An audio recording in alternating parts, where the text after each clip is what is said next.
Donc, bonjour à toutes et à tous et bienvenue au webinaire de présentation du concours Zéro Cliché. Vous ne pouvez pas allumer vos micros et vos caméras, mais vous pouvez utiliser le chat pour poser vos questions et on y répondra dans un temps dédié tout à la fin du webinaire. Donc aujourd'hui, on va vous présenter le concours. Donc, je vais être accompagnée de Séverin Ledru-Milon, qui est professeur d'histoire-géographie, et de Iris Siru, qui est coordonnatrice Clémy de l'Académie de Lyon. Et moi-même, donc Flora Rodriguez, formatrice Clémy et en charge du concours Zéro Cliché. Voilà, Séverin, je ne sais pas si tu veux te présenter tout de suite ou tout à l'heure. Non, c'est bon, on attendra tout à l'heure, pas de souci. Ok, ça marche.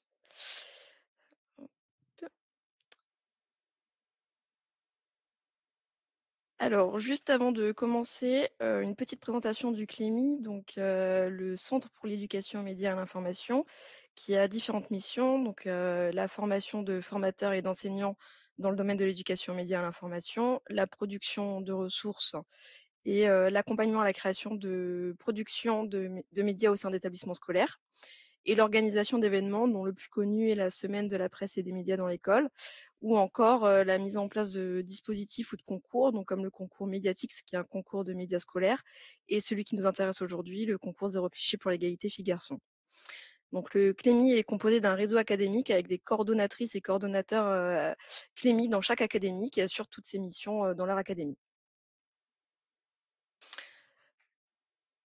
Le concours Zéro Cliché, donc c'est un concours qui s'adresse à tous les élèves de la maternelle au lycée et qui propose de réaliser une production médiatique pour aborder et déconstruire les stéréotypes de genre. Donc les productions peuvent aborder tous les sujets, que ce soit les stéréotypes ou les inégalités dans les médias, dans l'espace public, dans la vie professionnelle, dans l'école ou encore dans le sport. Quand vous réalisez une production médiatique, vous avez le choix de la forme. Donc, vous pouvez choisir de réaliser une vidéo. Donc, ça peut être une émission, une web TV, un JT ou un format plus réseau social comme les stories. Ça peut être sous forme audio, donc tout ce qui est web radio, podcast, ou encore sous forme de texte, donc soit un journal entier, soit un article en particulier, ou là encore des publications de type réseaux sociaux.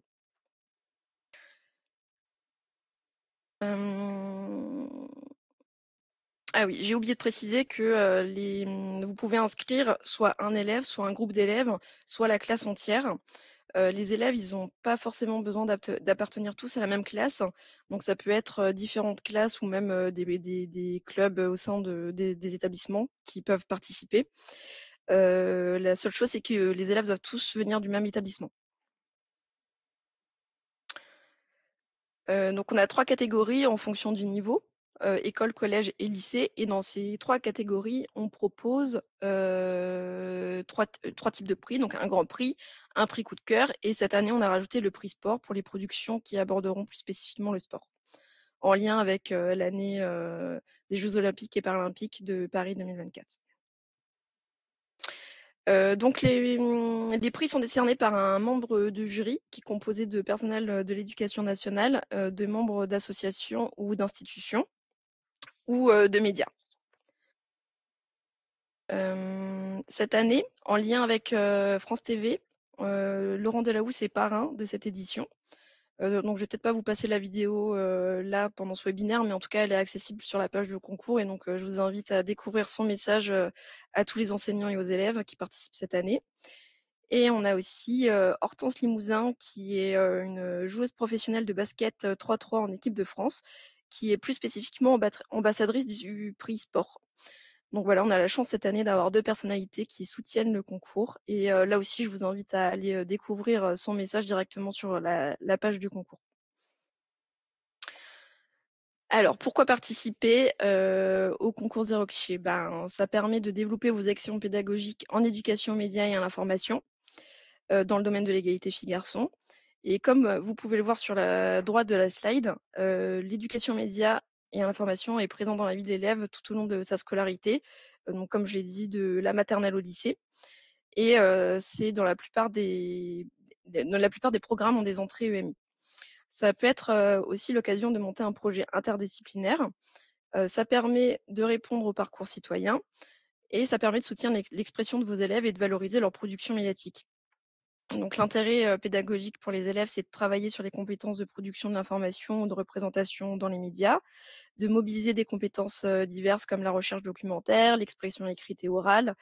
Ça peut être une première entrée pour aborder les codes de l'écriture journalistique, la hiérarchisation de l'information, la question des sources et leur vérification, ou encore le droit à l'image. Et là, je vous ai mis la petite citation de Laurence Courroy qui, je trouve, représente beaucoup le concours. Donc, c'est l'éducation aux médias apparaît comme une réponse adaptée pour lutter efficacement contre les discours discriminants quand elle allie et propose une prise de distance critique vis-à-vis des messages médiatiques avec des programmes qui incitent les élèves à créer eux-mêmes des médias et des contenus où des opinions divergentes peuvent s'exprimer.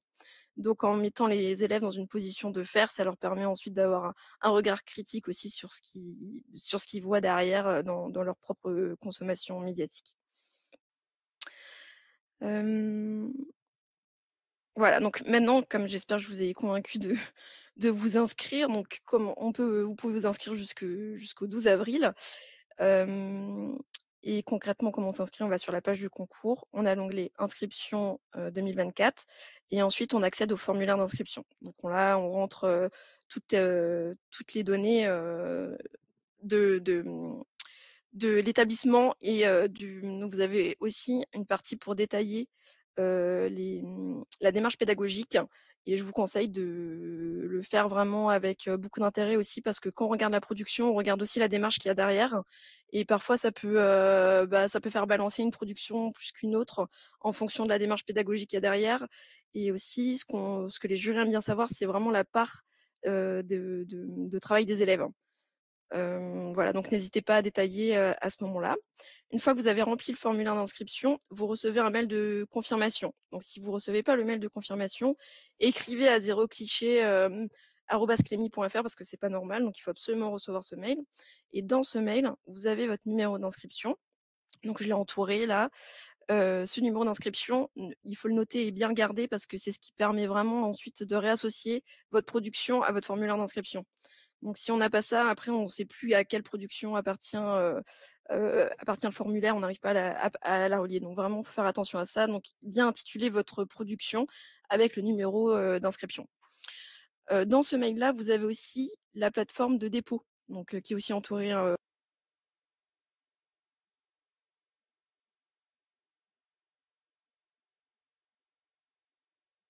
Flora, je t'entends plus. Je sais pas si c'est le cas pour d'autres, mais ouais, elles sont Ah coupées. oui, Je suis effectivement. C'est Donc bon, je t'ai retrouvé. je sais pas où je me suis arrêtée. Arrêtez au numéro et si jamais il n'y a pas de réponse, à qui Ah oui, renvoyer? oui, donc de réécrire un mail pour connaître votre numéro d'inscription et d'avoir le lien pour déposer votre production. Donc une fois que vous avez ce mail-là, vous pouvez déposer votre production sur la plateforme de dépôt. Donc, hop. Donc c'est sur Nuage si jamais vous connaissez l'application. Donc là, il suffit de sélectionner et de glisser votre production. Donc en ayant bien vérifié, j'insiste, que votre fichier se nomme avec le numéro de votre inscription. À ce moment-là, vous recevez pas de mail de confirmation, ça c'est normal, donc c'est pas la peine de renvoyer des mails derrière pour savoir si votre production elle a bien été déposée. Normalement, si vous faites sélectionner ou glisser, automatiquement on la reçoit. Voilà. Et donc ça, normalement, c'était la partie de Iris, mais je crois qu'elle n'est pas là, donc c'est pas grave. Donc les critères de sélection de la production. Donc évidemment, il y a ce qu'on juge, c'est la qualité et la pertinence du message par rapport avec la thématique, la qualité et la pertinence de l'angle choisi, les qualités rédactionnelles. Je vous invite vraiment à ce que votre production réponde aux 5 W, ce qui est un peu la base de toute production médiatique.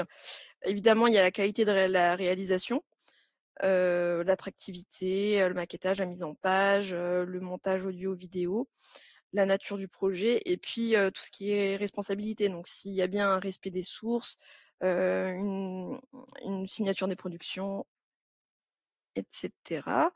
Voilà. Et là, je vais laisser la main à Séverin pour parler des ressources du Clémy. Donc Séverin, si tu Merci veux Flora. partager ton écran. Ouais, je vais faire ça. Juste avant, on a déjà plusieurs questions à laquelle on peut répondre parce que je pense qu'elles Ouais. font écho à plutôt ta partie. Donc, il y a une question sur est-ce que plusieurs groupes, plusieurs productions peuvent être postulées pour une même classe? La réponse est oui. Après, il y a deux Oui, solutions. Soit vous nous faites 8 candidatures, soit vous reliez s'il y a une cohérence d'ensemble, c'est-à-dire que le projet est le même. Voilà, imaginons, je sais pas, c'est des photoreportages ou c'est des podcasts.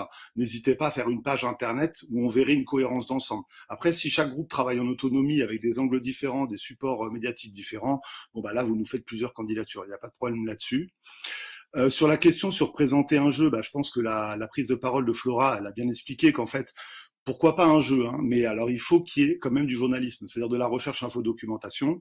Il faut qu'il y ait un, alors, sur les 5W, par exemple, si vous faites un système de prise de position de type édito, etc., ça pourrait justifier de ne pas être totalement dans les clous, mais il faut, voilà, vous rattachiez ça à un genre journalistique particulier, le dessin de presse ou quelque chose comme ça. Vous pouvez pas juste présenter un jeu qui lutterait contre les stéréotypes. Après, sauf si il y a une catégorie un petit peu à part, Flora, tu peux peut-être répondre sur ce point. non, effectivement, il faut que, enfin, on est assez souple sur les formes des productions, mais effectivement, il faut que quand même rattacher ça à une production médiatique. Donc, le jeu, il faut qu'il parle d'actualité ou voilà, il faut réussir à la rattacher quand même au journalisme, hein. Il faut pas juste un jeu sur les inégalités ou sur les stéréotypes, ça fonctionnera pas. Ou alors ça peut être accompagné, je sais pas, d'un reportage sur le jeu, d'un article complémentaire. Voilà, faut pas hésiter non plus à Je pense à un système de QR proposer code. différents formats pour un même projet. Voilà. Il peut avoir des QR codes pour aller plus loin qui permettraient, par exemple, à partir d'une question posée à un jeu, avoir une information un peu plus sourcée, par exemple, derrière. Donc, vous pouvez imaginer quelque chose de novateur, hein, on est preneur. Ensuite, C'est donc ça. la classe peut-être présenter plusieurs projets par groupe, ça a été dit. Plusieurs classes d'un même établissement peuvent-ils participer? Oui. Bah donc oui, hein, d'accord. Et ensuite, le conseil municipal d'enfants, je pense qu'il n'y a pas de problème non plus. Alors, un conseil municipal d'enfants, bah, en fait, il faudrait que l'inscription, elle se fasse via l'école quand même. Voilà, alors du coup, prenez une école par exemple, hein, et dans Ouais. l'intitulé, vous allez voir, vous avez un descriptif à remplir. Vous pouvez très bien dire c'est l'école de la professeure ou du professeur qui était porteur du projet, mais c'est un projet qui a été porté sur plusieurs écoles d'une même commune, etc. Je pense que ça, enfin, je pense que ça ne, enfin voilà, si s'il y a une cohérence d'âge aussi, c'est ça le problème, c'est qu'évidemment, si c'est des enfants de 8 à 17 ans, on pourra difficilement vous mettre dans une catégorie. Voilà. Pour la planche de BD, il n'y a aucun problème. Là, clairement, il n'y a pas de souci. Faut que ce soit pareil, une forme soit de BD reportage, soit un édito en BD. Ça peut être. Il y a plein de contenus internet aujourd'hui hein, qui passent par le dessin pour donner de l'information. Donc, ça nous semble totalement. Il n'y a pas de problème. Hein. Film scénarisé mais non documentaire est-il accepté? Alors là, c'est le grand problème. Je crois qu'il y a eu une ou deux exceptions dans l'histoire de Zéro Cliché où les productions de fiction étaient tellement réussies qu'on a peut-être mis un coup de cœur, mais je peux même pas l'affirmer. Il faudrait regarder dans les archives du palmarès pour voir si on a déjà primé une œuvre de fiction. Oui, Je te laisse c'est arrivé de décerner des mentions spéciales à des productions de fiction, mais du coup, ça va pas être le grand prix parce que c'est un peu en dehors des clous du règlement. Mais quand le projet est vraiment bien, c'est vrai qu'on essaye de les valoriser quand même. c'est Mais ça. voilà, mais ce qu'on attend, c'est une production médiatique, c'est pas de la fiction normalement. Après, à chaque fois, c'est du cas par cas, ça dépend comment c'est amené, comment c'est fait. Voilà. Donc, alors, du coup, je vais reprendre la main après. Hein, vous aurez toujours le temps de poser des questions, on répondra à la fin. Mais c'est que là, donc, juste sur tous les établissements, oui, hein, enseignement agricole, pas de problème, il n'y a Oui, aucun oui. souci. Au contraire, on en a eu l'année dernière des très intéressants. Pareil pour enfin, vraiment, il y a tout type d'établissements acceptés. Et pour l'interdegré, il n'y a aucun problème, évidemment. Aucun problème, au contraire. Et si on peut jouer sur comment ils s'interrogent à l'évolution de leur âge, est-ce qu'il y a des questionnements différents? Enfin, ça serait c'est super, hein, évidemment, n'hésitez pas. Donc, du coup, je prends la main pour présenter les ressources. Normalement, tout devrait bien se passer, j'espère. Voilà. Partager mon écran, devenir présentateur. Alors, tac. Hop, partager mon écran, sélectionner. Hop là. Alors, hop, je partage tout mon écran. Tu me confirmes, Flora, c'est bon? Ah, je t'entends plus, moi. Là, tu Ouais, partages l'écran en entier, donc en voilà, fait, on voit le chat en double, et cetera. normal. Donc peut-être Donc qu'il faut que tu sélectionnes une voilà. fenêtre en C'est particulier quand tu parti. fais partager. Alors, c'est Ouais. bon là, vous voyez? Ok. Donc ça, c'est mon autre présentation de demain. Voilà, c'est parti. Alors, du coup, je vous explique rapidement ce qu'on vous propose. C'est des ressources qui ont été créées dans le temps par le Clémy et par différentes, vous allez voir, hein, différentes personnes. Le but, c'était de pouvoir permettre de s'approprier des séquences pédagogiques, des exemples qui permettent après en classe d'avoir des pistes. Hein. L'idée, c'est de surtout pas vous fournir quelque chose de clé en main, c'est plutôt d'inciter par un partage de réflexion, de ressources et puis d'expériences, des choses faisables en établissement. Donc alors, j'ai séparé en deux la présentation parce que du coup, il y a quand même eu des choses qui ont été faites pour le premier degré et pour le second degré. Vous allez voir que même pour ce qui est présenté dans le premier degré, on peut très bien s'en inspirer pour le second degré et inversement. Donc la première ressource qu'on va vous présenter, c'est cette ressource-là, chouette pas chouette. Je sais qu'on a de plus en plus de retours, hein, comme quoi c'est utilisé en établissement. Et donc, en fait, c'est parti dans le premier quinquennat d'Emmanuel Macron, de la grande priorité nationale hein, sur la violence faite aux femmes. Et donc, sur ces questions-là, il y avait eu le financement d'une opération qui consiste à une diffusion de dessins animés sur toutes les chaînes hertziennes, et donc qui sont accessibles totalement librement en ligne, de cours scénettes qui durent 2 minutes à peu près sur des thématiques très différentes. Donc je vais vous présenter le livret pédagogique et en fait il a été conçu par deux collègues du Clémy en charge du premier degré. Donc normalement vous voyez le livret, hein, Flora tu m'arrêtes s'il y a eu un problème, si tu me dis rien c'est que c'est bon. Donc alors je vous présente un petit peu comment ça a été conçu. Donc nous avons découpé, en fait c'est des dessins animés, vous avez compris, qui durent 2 minutes, dans lequel il y a une récurrence des personnages. L'idée c'est de pouvoir s'approprier au fur et à mesure tout un univers. Donc, en fait, on a découpé en 3 parties. L'idée était de séparer en fonction de l'âge. Donc, tout un premier point sur l'apparence, après sur le comportement. Puis, quand on va sur les plus grands, hein, donc cycle 3, on a commencé à rentrer sur la question hein, des désirs d'orientation et de l'avenir. Donc, pour chaque séquence pédagogique qu'on vous propose, on l'a associé à un dessin animé. Donc, l'idée est toujours la même, de partir d'un dessin animé pour ensuite réaliser une séquence pédagogique. Et donc là, je vous avais eu le temps de lire, hein, je pense, les intitulés des différentes séances. Donc voilà, c'est l'idée de départ. Donc un dessin animé derrière une fiche pédagogique qui vous permet d'exploiter ce dessin animé. Et en fait, ce que je voulais vous montrer aujourd'hui, c'est qu'aussi on a conçu ça hein, vraiment dans le but que vous puissiez vous approprier facilement ce dessin animé. Donc là, vous avez les liens qui sont déjà dans le PDF que vous téléchargerez sur le site. Hein, vous aurez ma présentation avec les liens. Donc là, quand vous cliquez, vous avez tout de suite les épisodes qui vont avec. Donc, si ça a l'air enfantin, hein, je sais qu'une personne que je connais qui est en CM1 l'a fait avec des CM1 et ça a tout à fait fonctionné. Hein. Donc, je vais vous montrer. Donc, après, vous avez, hein, c'est conçu de telle manière, voilà, pour chaque thématique, hein, vous avez une séquence pédagogique qui est conçue là pour le coup par des professeurs du premier degré. Et tout à la fin, vous allez voir, c'est ça que je voulais vous montrer, c'est qu'on a des ressources pour aller plus loin. Donc, c'est des ressources hein, qui vous permettent de continuer le travail d'appropriation en fonction de ce que vous voulez faire vous. Donc, vous allez voir, hein, il y a des supports iconographiques hein, issus de vraiment tout type de ressources. Là, c'est une blogueuse hein, qui travaille sur la déconstruction des stéréotypes pour son enfant. Vous avez hein, des dimensions la dimension plus historique avec histoire des arts, etc. Donc, je vous laisserai prendre connaissance de tout ça. Plein de petites ressources intéressantes à mon avis. Et à la fin, c'est ça que je voulais vous montrer, c'est que derrière, on a des cartes personnages. Alors, je ne sais pas si ça sera utile, mais en fait, je voulais vous les présenter parce que, en fait, l'idée est de pouvoir fournir déjà en fait tout un support pédagogique pour les collègues du premier degré, qui en gros vous avez juste à imprimer et après vous voyez si ça peut vous être utile. Vous avez les personnages qui sont récurrents hein, dans la série, puis après vous avez des scénettes hein, qui sont représentées. Donc l'idée est de pouvoir manipuler ça en classe avec les élèves, donc des lieux, des petites phrases, etc. À vous de voir comment vous l'appropriez. En tout cas, je serais très intéressé par des retours, hein, si vous le faites en établissement, de savoir ce qui a marché, ce qui n'a pas marché, et en fait, voilà, pour pouvoir un petit peu rebondir dans les prochaines formations sur comment on peut vous aider à vous saisir de cette question en vue de participer à Zéro Cliché. Donc ça, c'était la première ressource pour le premier degré. Je ne sais pas s'il y a des questions du coup, parce que je suis plus sur le chat.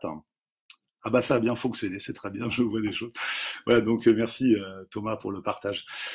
Deuxième Je continue sur ma présentation des ressources qu'on a créées à votre disposition. J'en ai une dernière sur le premier degré qui me semble très intéressante, qui vient de sortir. C'est un des partenaires du CLEMI. C'est l'ARCOM, donc ex-CSA, pour ceux qui ne savent pas.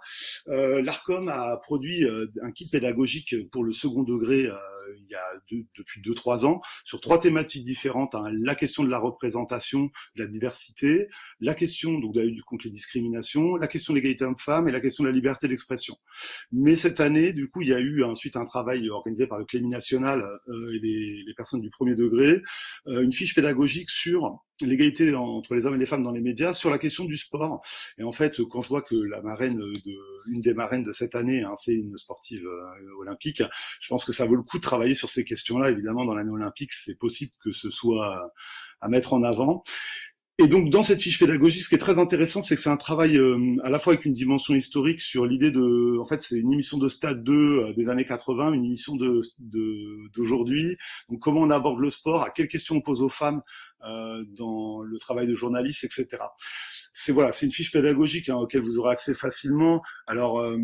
je vais peut-être pas la présenter dans le détail, mais je voulais vous dire que ça existe. Je vous la mettrai dans les ressources et vous avez le lien qui est là. Voilà.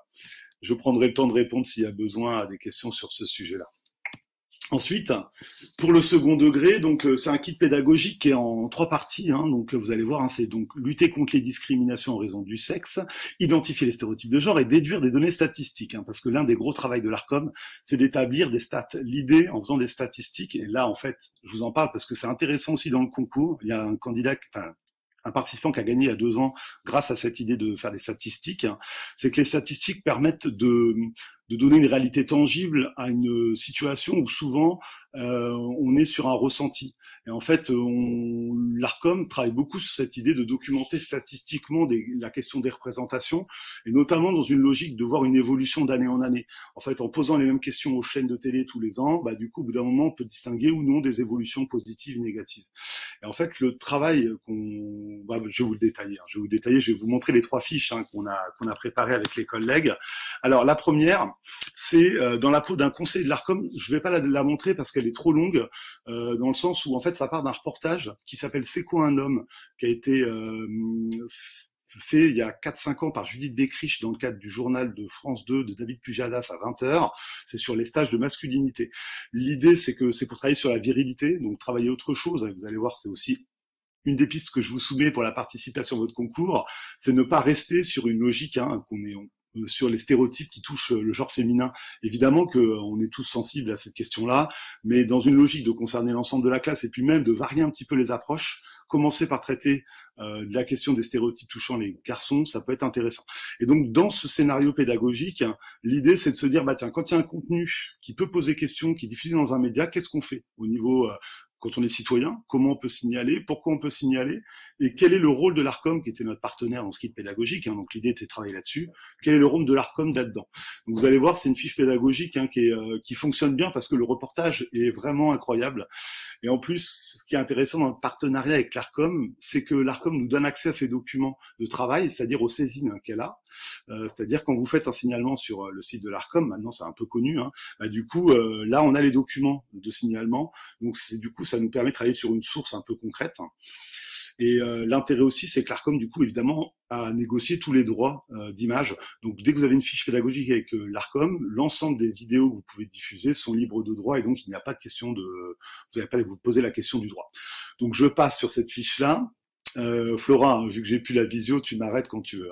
Donc ça, c'était la fiche sur laquelle je voulais m'arrêter parce que c'est celle qui peut permettre de regrouper un travail avec le premier degré et le second degré. Ces 2 publicités, il y en a une troisième qui est apparue régulièrement, récemment, mais du coup, je vais vous la montrer les 2 premières. L'idée, c'est de travailler sur à la fois le repérage des stéréotypes et le mettre dans un contexte plus large. Donc ça peut intéresser le premier degré parce que le repérage, il est assez simple et il est intéressant en plus. Et après, ça peut intéresser jusqu'au lycée et au BTS audiovisuel sur la question de comment on prend en charge la question de la représentation des stéréotypes dans la publicité. Parce que là, on va introduire la question des acteurs, donc c'est-à-dire l'Arcom, les lobbies de la publicité, donc vous verrez comment ils s'appellent, les différents organismes de lobby de publicité, de travailler aussi sur en fait, pourquoi il y a de la publicité porteuse de stéréotypes, et là poser la question de la responsabilité du consommateur des médias et la consommateur en général.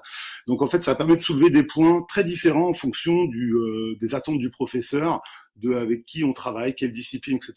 Donc j'arrête de parler très vite et je vous montre la première vidéo. C'est 2 vidéos d'1 minute et vous allez voir que c'est très parlant. Je vous laisse découvrir ces 2 vidéos. Si le son ne sort pas bien, c'est pas très grave parce qu'il n'y a pas de paroles intéressantes. Et alors juste, c'est vrai, il y a une demande de décaler vous pouvez partager tout votre écran, enfin la petite fenêtre qui mange une partie de l'écran. Si tu arrives à la... Alors là, je ne l'ai pas. Moi, là, je suis en plein écran pour vous. J'ai que votre... Ouais, Alors, là, t'as attendez, arrêté le partage du coup. ouais, je vois ça, je refais. Alors, je vais sélectionner que la fenêtre, du coup. Ça va peut-être permettre d'éviter ce problème. Alors, autorisé. Dites-moi. Oui, je crois que c'est mieux. Bon, ok. Ouais. Donc, je lance 2 vidéos. Donc là, la première, en fait, vous allez voir, c'est le même parfum, la même entreprise. C'est Paco Rabanne. Donc, c'est un parfum qui est décliné pour hommes et pour femmes. Donc, pour hommes, c'est Invictus. Pour femmes, c'est Olympea. Et en fait, ils sont vendus en même temps. La campagne de pub est en même temps. C'est important de le préciser parce qu'évidemment, c'est ce qui permet une comparaison de la représentation des sexes dans la publicité.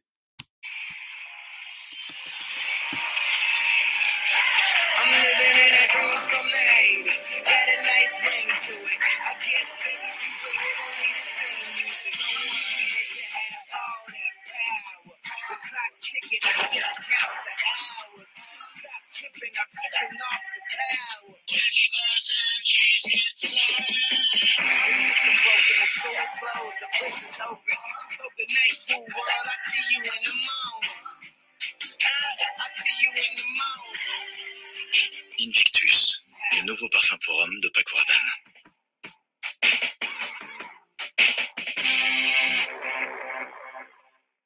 Voilà, regardez bien jusqu'au bout. Pareil, la deuxième, c'est parti, la version féminine.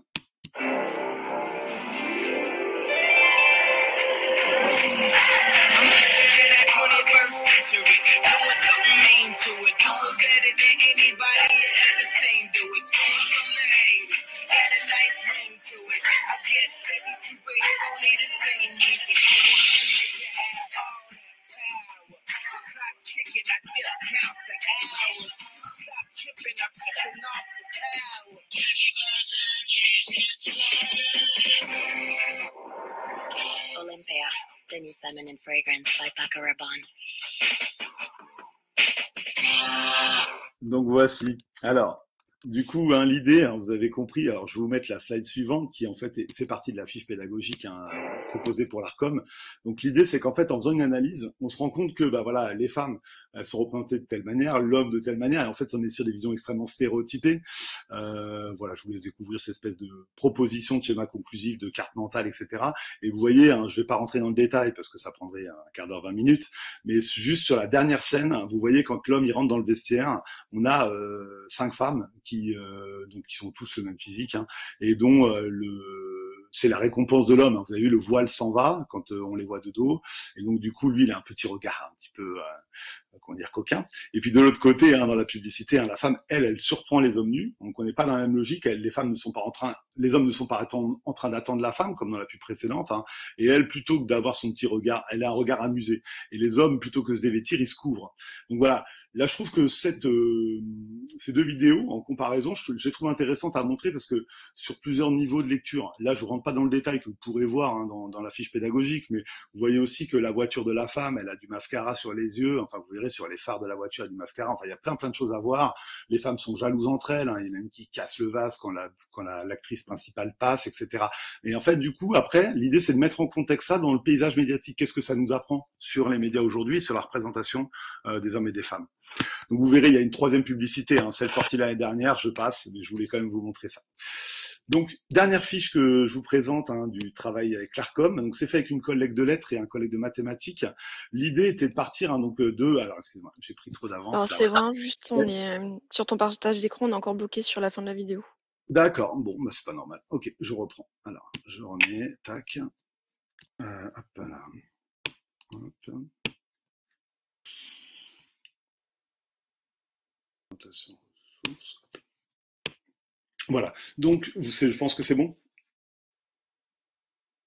Flora, Oui, c'est bon ou pas? Ouais. oui, c'est bon. Donc voilà, la dernière fiche pédagogique. Alors là, l'idée, c'était ce que j'ai commencé à évoquer tout à l'heure avec vous sur la question de la statistique, c'est qu'en fait, on se rend compte que ça permet de rendre les choses un peu plus palpables pour les élèves. Et en fait, donc quand je vous parlais d'une production qui avait fait ça et que j'ai trouvé très intéressante il y a 3 ans là, c'était une production qui en fait avait demandé l'autorisation au professeur. Donc c'était dans un lycée, dans l'Académie de Versailles, de chronométrer les prises de parole en classe, c'est-à-dire les prises de parole à l'oral qui s'entendent, et en fait de voir en fonction du professeur, donc est-ce que c'est un homme ou une femme, savoir s'il donne la parole plus à des filles ou à des garçons, savoir la durée de la prise de parole et la qualité de la prise de parole, c'est est-ce que c'est le professeur qui interroge pour une question rapide, ou est-ce que c'est un élève qui prend la parole pour montrer une curiosité, et donc c'est-à-dire voilà, essayer d'aller plus loin sur une question. Et en fait, l'idée de l'élève qui a candidaté à Zéro Cliché était de montrer que en fait, il y a des stéréotypes, dont on le sait tous, dans la manière dont on fait cours, et qu'on participe au développement des stéréotypes, avec enfin voilà, évidemment, on cherche à les déconstruire tous, mais en fait, par notre pratique, quand on se pose pas assez de questions sur notre pratique, on est très souvent dans la reproduction de stéréotypes qu'on a nous-mêmes intégrés quand nous étions jeunes. Et donc, du coup, on se retrouve dans là ce que je trouve intéressant, et c'est ça que je voulais vous suggérer, c'est que aborder la question de l'égalité filles-garçons par des angles un peu originaux, voilà, auxquels en fait, il faudrait faire confiance aux adolescents, aux enfants de nos établissements, pour leur dire, bah, vous, dans votre quotidien, comment vous voyez ça, comment vous le sentez, etc. Et là, vous ramenez derrière une expertise pour dire, bah voilà, il me semble intéressant voilà, je pense qu'en fait, il faut réussir à trouver des angles sur le concours qui soient un peu originaux. C'est-à-dire que dire que le rose est pour les filles, pourquoi, enfin, vous voyez ce que je veux dire, bleu pour les garçons, rose pour les filles, les jouets, etc. C'est très bien. Mais il faut le mettre dans un contexte plus large pour essayer d'en tirer une conclusion plus intéressante que juste dire ça, parce que ça, on l'a tous intégré. Nos jurés là de Zéro Cliché l'ont intégré, et donc en fait, c'est pas forcément, on ne dit pas que c'est pas intéressant, que c'est pas à faire. Au contraire, c'est évidemment très important que tous les élèves aient ça en tête à un moment donné dans leur vie. Mais si on peut avoir une approche un petit peu plus originale, avec l'idée, par exemple, de dire l'histoire du rose dans la peinture, je sais pas, quelque chose comme ça, c'est hyper intéressant. C'est-à-dire, on part de la représentation stéréotypée de l'enfant, et à partir de là, on essaie de la déconstruire pour comprendre d'où ça vient. Le bleu Marial, il n'est pas le même bleu qu'aujourd'hui. Voilà, se poser des questions dans ce sens-là, par exemple, ça apporte une dimension différente, un peu novatrice à cette question-là. Je m'arrête là pour une question de temps, il est 18h06. Est-ce que j'ai encore plein de choses potentielles à dire, mais je ne sais pas si voilà, vous avez d'autres choses. Moi, j'ai deux petites choses à montrer, mais si tu as envie de finir, je peux te laisser 5 minutes encore. Moi, j'avais coupé mon micro. Je vais juste vous montrer, alors du coup, deux ressources que moi je trouve intéressantes. Ça prend vraiment 2 secondes là pour le coup. C'est des ressources que vous êtes beaucoup à connaître, donc je vais pas, c'est pas incroyable. C'est, je pense que vous voyez, vous avez genreimage.org, c'est la fondation Simone de Beauvoir, audiovisuel Simone de Beauvoir, qui a créé ce site, qui recense pas mal de contenus stéréotypés. Et en fait, il y a un outil qui permet d'annoter les documents qu'il sélectionne, que je trouve assez intéressant. Vous avez Mathilda Éducation, qui est très connue, qui est un des premiers acteurs sur ces questions-là.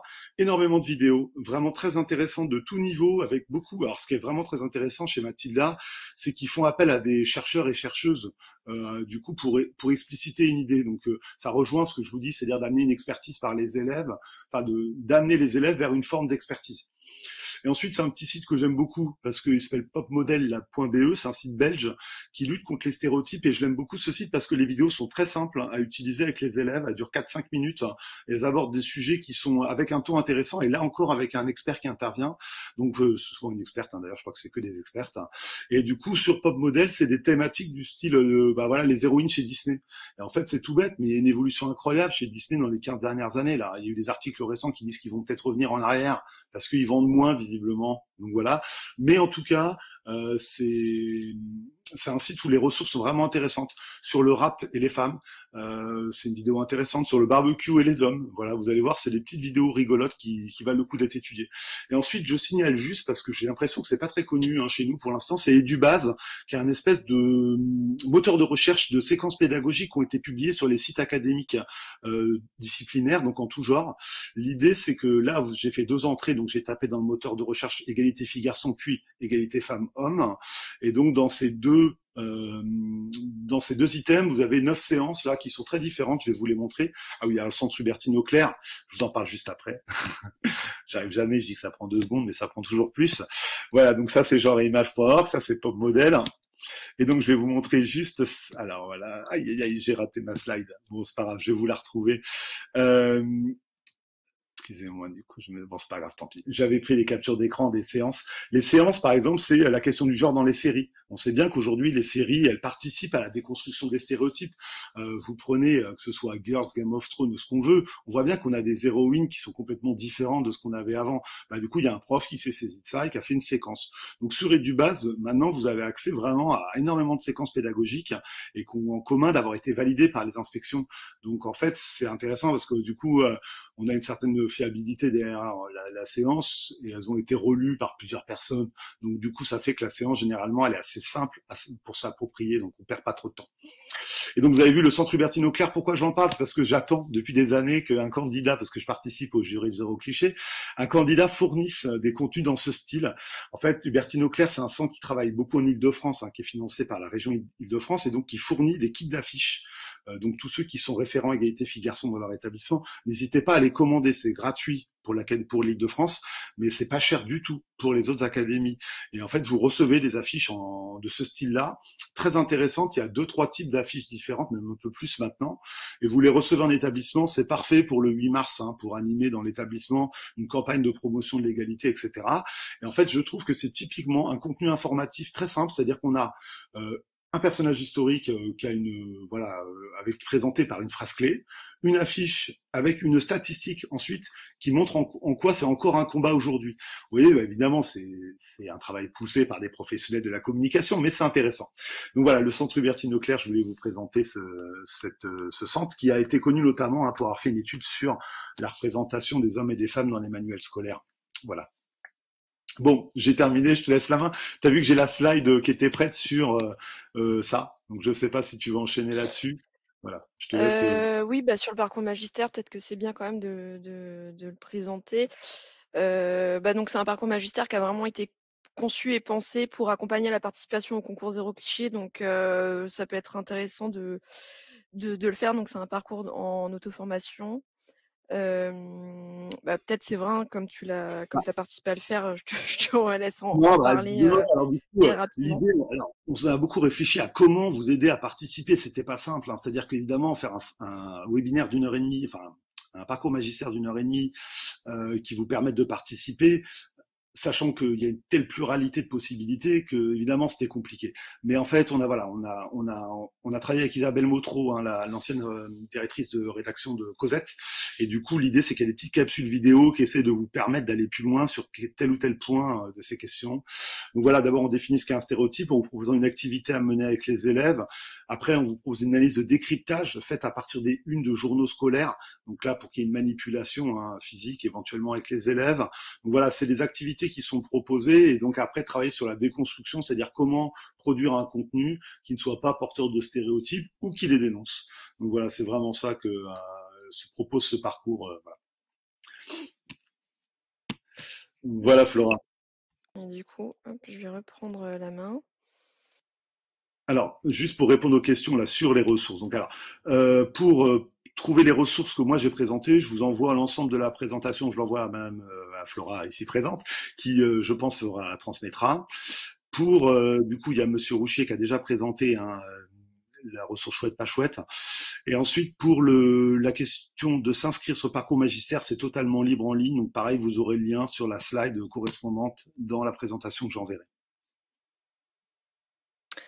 Merci. Alors du coup, juste pour compléter sur les ressources, donc là on vous a, c'est vrai, on vous a présenté pas mal de ressources en lien avec l'égalité filles-garçons, mais on a aussi des ressources au Clémy plus généralistes pour vous accompagner à créer des médias, donc créer un journal, créer une web radio.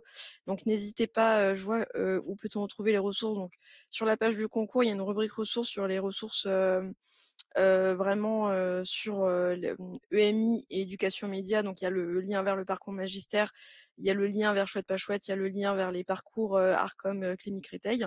Mais après sur le site du Clémy, il y a aussi une rubrique ressources plus généraliste où là vous avez tout un nombre de fiches pédagogiques et de ressources pour voilà, écrire un article, mettre en place une web radio, etc. Donc n'hésitez pas vraiment à aller chercher les ressources sur le site du Clémy. Je voulais terminer par vous montrer une production qui a été coup de cœur il y a 2 ans, je crois. Donc c'est un JT réalisé par le collège Myriam Makeba. Donc c'est pas la production en entier, c'est qu'un court extrait, mais voilà, je vais essayer de vous la passer pour vous faire une idée.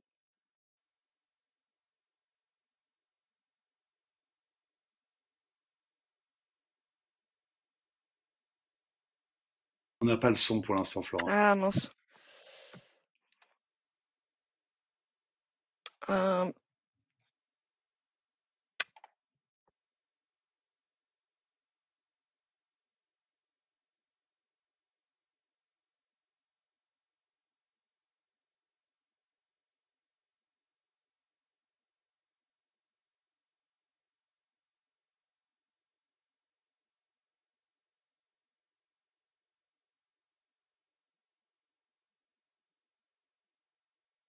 je vais essayer comme ça du coup.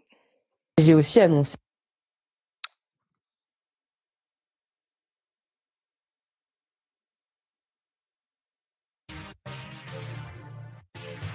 Est-ce que là il y a le son?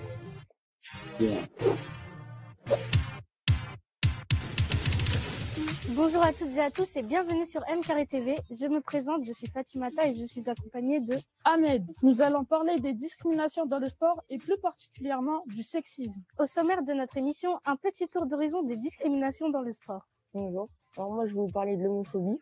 Pour ceux qui ne savent pas, l'homophobie, c'est un terme qui est apparu dans les années 70. À présent, nous allons écouter Monsieur Deminibus, historien, qui va nous parler d'exemples notoires de discrimination dans l'histoire des Jeux Olympiques. Et il se trouve que depuis 3 ans, en 1936, depuis janvier 1933, c'est Adolf Hitler qui est au pouvoir. Qu'est-ce que la testostérone? Nous avons posé la question au professeur L'Esprit.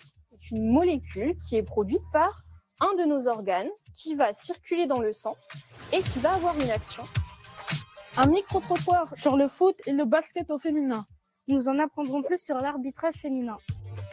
On vient de m'informer qu'au handball, 27% des arbitres sont des femmes. Nous irons à la rencontre de Wassila Redouane, entraîneuse de l'escrimeuse Anita Blaz. Pouvez-vous vous présenter et nous raconter un peu votre parcours?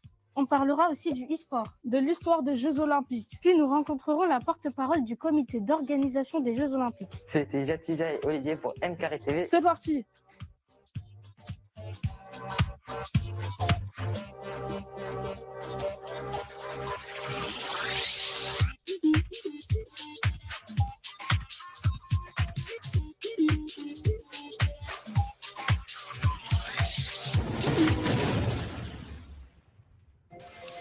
Voilà, alors ça, en fait, leur production, elle dure beaucoup plus longtemps que ça, donc c'est un peu un trailer pour donner envie de voir la suite, mais c'est une production qui dépassait un peu le minutage recommandé, donc qui faisait, je crois, près de 15 minutes, alors qu'on demande des productions assez courtes, donc je pouvais pas vous la montrer en entier, mais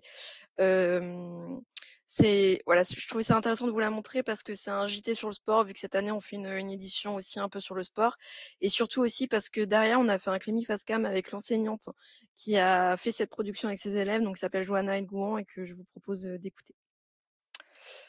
Je crois que j'arrive pas à la mettre en plein écran. J'ai aussi annoncé que les élèves avaient gagné le concours Zéro Cliché. Et alors là, pour eux, c'était incroyable. C'est un concours qui est lié au collège. C'est que le collège où on a gagné devant la France entière. Oui, c'est un concours national. Donc c'était beau.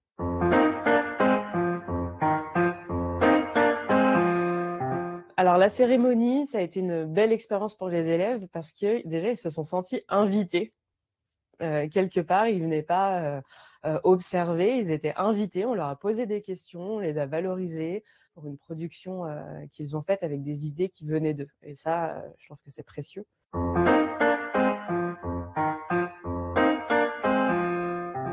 On a réalisé un JT des discriminations dans le sport. Donc, c'est une idée qui est venue des élèves. Et il y avait une affiche devant l'établissement que les élèves ont remarqué avec une athlète de dos et on ne voyait pas son nom.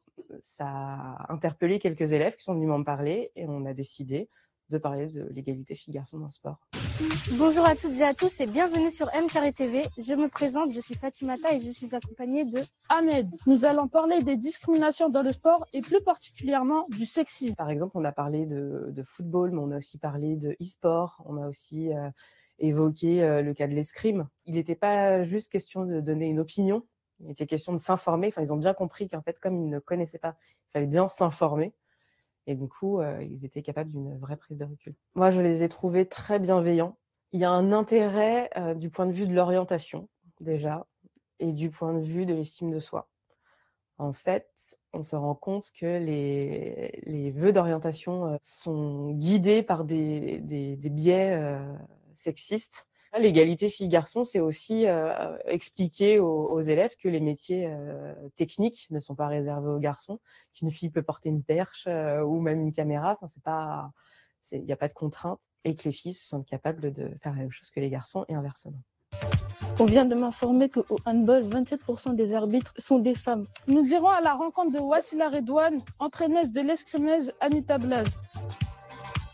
Alors, on a eu des élèves qui ont participé à la prise de son, à la prise d'image. Donc, ils ont chacun écrit leur sujet. Ils ont choisi un sujet, écrit sur le sujet, décidé du mode d'interview, que ce soit le micro-trottoir, que ce soit le reportage. La production s'appelle MCarré-TV parce que l'info, c'est carré. Donc, ça vient d'une expression que les élèves utilisent souvent, c'est carré, pour dire c'est clair, c'est précis. Et on discutait d'informations et on leur a expliqué que l'info, il fallait que ce soit fiable, vérifié. Notre collège s'appelle Myriam Makeba, ça faisait 2 M. Au début, c'était Makeba Info, Makeba TV, puis MCarré-TV est venu au moment du brainstorming. Le passage par l'éducation média, c'est une nouvelle façon de valoriser l'écrit au service de l'oral. Et ça, en français, pour nous, c'est très précieux. C'est toujours une belle expérience. On n'a pas besoin de belles images, on n'a pas besoin de belles prises de son. On a juste besoin d'avoir des élèves qui s'expriment. En fait, il y a un après à ce projet, c'est-à-dire que les élèves ont participé à ce JT et ces élèves-là, qui étaient en 4e, sont maintenant en 3e. Il y a eu le stage en entreprise et certaines entreprises ont vraiment noté qu'on avait des élèves qui étaient beaucoup plus à l'aise dans les interactions avec les adultes. Ça permet aussi une transmission par les pairs parce que les 4e de cette année ont vu le JT de leurs aînés, ils avaient envie de faire la même chose, donc c'est ce qui nous a poussé à continuer. Je sais que pour les élèves, c'était une belle expérience de venir à Paris et de découvrir aussi les productions d'autres classes et se rendre compte qu'ils avaient fait tous un travail extraordinaire.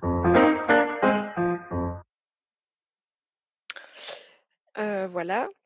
Donc c'était je trouvais ça intéressant de voir le témoignage de cette enseignante qui montre en plus l'après au concours et puis tout ce que ça peut apporter à des élèves.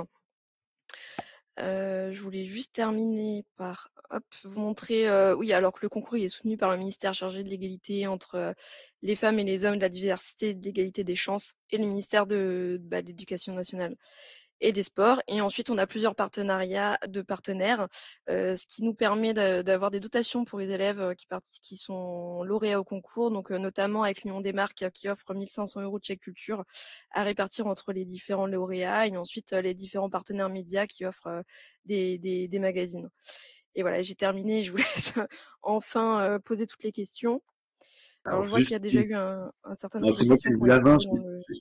J'ai une toute petite remarque, parce que là, c'est fait avec une association qui s'appelle Les Fripons. Sachez que pour le coup, hein, Iris et moi-même qui avons passé beaucoup de temps à sélectionner des productions, si c'est pas beau, c'est pas grave. Hein, on n'est pas obsédé par la forme du tout. C'est-à-dire que si vous n'avez pas d'intervenant semi-professionnel ou professionnel, il n'y a aucun souci. Hein, vraiment, je veux vous déculpabiliser totalement sur la forme. Alors évidemment, c'est mieux si la qualité de son est bonne, parce que des fois, on s'arrache. C'est très dur d'écouter parce que si là, c'est vrai que si on n'arrive pas à écouter le propos à cause de la qualité de son, mais sinon sur la forme, ne vous inquiétez pas, ne soyez pas paralysés par des formes qui ont l'air très soignées, qui ont été montées effectivement par une association. Ensuite, l'autre chose que j'avais à préciser, c'est sur la durée des présentations. Alors très souvent, quand c'est trop long, c'est pas forcément bon signe parce qu'en fait, par exemple, il y a des podcasts, des émissions type podcast, où en fait, on va avoir 20 minutes et en fait, sur les 20 minutes, il y en a que 2 ou 3 qui sont intéressantes ou qui sont vraiment géniales d'ailleurs, et on pourra pas présenter aux jurés cette production parce que le format est pas bon. Donc en fait, si vous sentez que vous avez vraiment une espèce de petite perle dans un sujet fait par un groupe d'élèves, n'hésitez pas à inscrire le podcast entier si vous le souhaitez, mais à faire une deuxième inscription avec le sujet le plus pertinent. Et ça, on retrouve ça aussi dans les journaux. Des fois, vous avez des journaux entièrement qui traitent de ces questions-là. Et en fait, il y a souvent 2-3 articles qui sont hyper intéressants, mais dans l'ensemble, ça passe un peu à la trappe. Donc faites attention. Voilà, si c'est trop long et que ça change, enfin voilà, tout n'est pas terrible, n'hésitez pas à faire 2 inscriptions. Voilà. Oui, c'est ça. Là, on a mis le temps maximum à 10 minutes, mais même 10 minutes, c'est un peu long, donc n'hésitez pas à faire plus court et à surtout pas dépasser les 10 minutes parce que on reçoit aussi énormément de productions et en fait, quand les productions elles sont trop longues, ça prend vraiment du temps de toutes les regarder et comme le disait Séverin, la longueur, c'est pas forcément la qualité, donc c'est mieux de garder vraiment les passages les mieux réussis pour proposer une production de qualité plutôt qu'une production longue. Alors, Euh, il y a une question d'Hélène là. Je pense que les collègues du Clémy national, là, je pense que vous avez des petits conseils à lui donner. Comment trouver quelqu'un qui peut aider sur le côté technique et pratique dans les académies. Je pense qu'il y a à la fois le référent Clémy de l'académie, il y a les journalistes locaux de France 3, des radios locales. Je sais pas si Elsie ou Thomas, vous avez des pistes à donner. Ou Oui, Flora. c'est ça. Et puis juste pour précision, la partie réalisation technique du projet, c'est toujours mieux de la faire aux élèves, même si c'est moins beau, même si c'est moins réussi. On préfère toujours une production où c'est les élèves qui font, plutôt que une production où c'est fait par un professionnel derrière. Donc après, oui, effectivement, si vous voulez de l'accompagnement pour vous être formé en tant qu'enseignant à justement faire des projets, enfin sur la partie plus technique, on vous invite à vous rapprocher des coordonnateurs ou coordonnatrices de votre Clémy académique. Donc là aussi, vous pouvez aller sur la page du Clémy et en fait, on a une carte. Il suffit de cliquer sur votre académie et vous avez le contact du cordo associé. Voilà, bah du coup, je vois que il y a Isabelle Mathieu qui parle de Canopée, oui tout à fait, et notamment pour le prêt de matériel, ça peut être une ressource. La question pour aider les élèves, évidemment, vous pouvez les aider. Il y a beaucoup de professeurs qui montent eux-mêmes les podcasts. Voilà, évidemment, nous, on préfère quelque chose 100% élève, mais on est tous conscients de la réalité de ce qu'on produit des contenus médiatiques. On sait très bien que des fois, tout se passe pas exactement comme on veut, on manque de temps à la fin, etc. L'important, c'est que ce soit transparent, c'est-à-dire que s'il y a un professionnel qui y passe des heures, généralement on le voit, c'est bien si vous nous le dites, ça nous évite de nous retrouver à se dire, tiens, qu'est-ce qui est vraiment de la part élève. Mais en fait, vraiment, le cœur, c'est comment les élèves s'informent, comment ils informent les autres. Si ça, c'est c'est le plus important. Après que la forme, elle ait été un peu aidée par un collègue qui touche un peu en montage, etc., tant mieux, quoi. Voilà, je sais pas ce que t'en penses, Flora, mais c'est ça. En tout cas, Oui, oui, c'est ça. c'est jamais un critère d'élimination, que ce soit fait que par exemple, il y a je pense au reportage super sur les colleuses de Nantes. C'est un super reportage. Moi, quand je l'ai écouté, je me suis dit, ça, c'est vraiment très pro. Pour moi, c'était presque trop professionnel. Mais du coup, ça a beaucoup plu aux jurés. Mais à l'inverse, la candidate de Versailles qui avait fait le chronométrage de ses profs, c'était hyper simple sur la forme, hyper simple sur le monde, enfin sur la manière dont elle a fait une affiche en fait. C'était un article doublé d'une affiche dans l'établissement. C'était très simple sur la forme. C'est-à-dire que si l'idée est très bonne et que la forme est pas incroyable, ça nous dérange pas du tout. Voilà. Voilà, c'est ça. Je vais essayer de remonter dans le chat pour voir si on a loupé des questions. On On peut proposer que des vidéos ou d'autres productions sont possibles. Alors ça, je l'ai dit, mais peut-être un peu vite au début du webinaire. En fait, c'est pas que des vidéos, hein. Ça peut être des podcasts, ça peut être un article, un journal. Voilà, donc ça peut être soit une forme vidéo, soit une forme audio, soit sous forme de texte, la production. Pour est-ce que la production doit forcément être en langue française? Non, pas forcément, mais il faut proposer des sous-titres ou une traduction à côté. Le PowerPoint, oui, vous allez pouvoir l'avoir avec le replay du webinaire.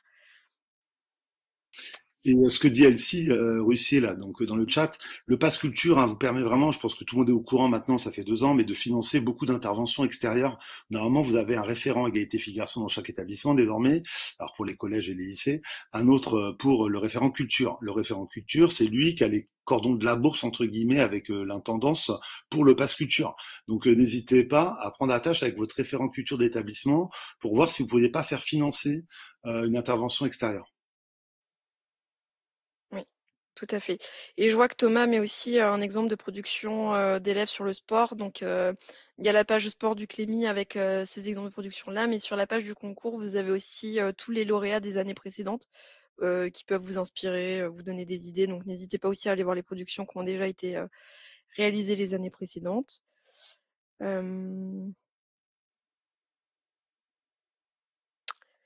Et voilà, juste pour précision sur le sport, pour que ce soit clair, donc c'est bien, c'est pas que des productions sur le sport cette année, mais c'est bien des productions qui abordent le sport qui auront un prix spécifique autour du sport, mais pas obligé, enfin c'est pas du tout une obligation cette année d'aborder le sport.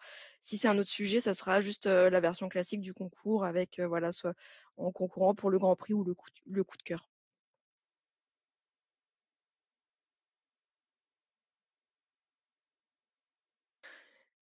Et il est quasiment 18h30, donc à part s'il y a une dernière question, on va pouvoir s'arrêter là. La date limite des transmissions des productions, c'est comme la date limite d'inscription, c'est le 12 avril. Donc c'est la même date à la fois pour l'inscription et pour le dépôt des productions. Donc